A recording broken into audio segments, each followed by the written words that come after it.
Welcome back to News Center. Human Rights Watch now wants the Kenyan government to establish a commission of inquiry to look into sexual violence during the August 8th general election. In a report, the organization says there was widespread sexual abuse perpetrated by the police. The 31-page report says there were cases of gang rape by men in uniform and with dreadlocks. Following the declaration of Uhuru Kenyatta as the winner of the August 8th presidential election, violence broke out in parts of Nairobi's Mathare, Kibera and Dandora. Violent scenes with police out to quell protests were witnessed in Kisumu and Bungoma.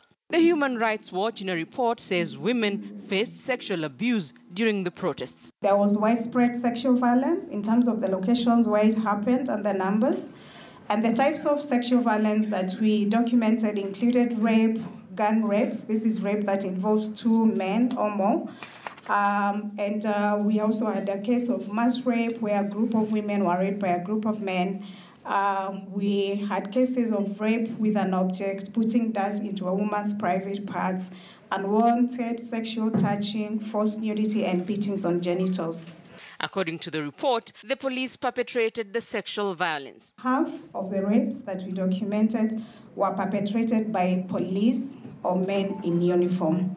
Some of the survivors said they were raped by men in uniform with rastas or dreadlocks. Many of the victims, according to the report, failed to report cases of abuse due to lack of confidence in the police and fear of stigma.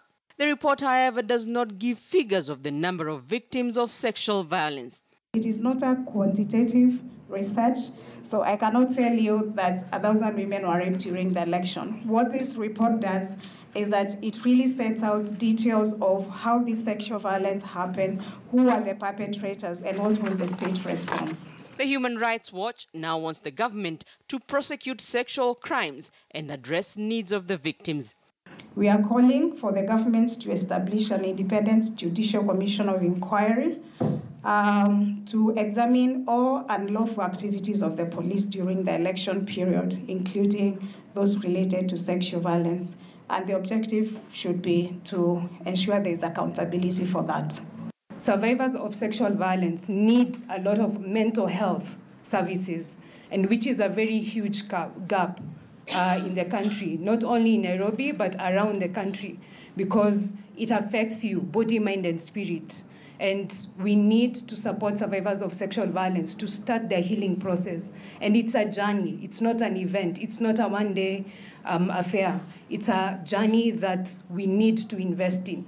68 women and 3 men from Mathare, Dandora, Kibera, Kisumu, and Bungoma were interviewed during the research. Rita Tinina, KTN News. The directive by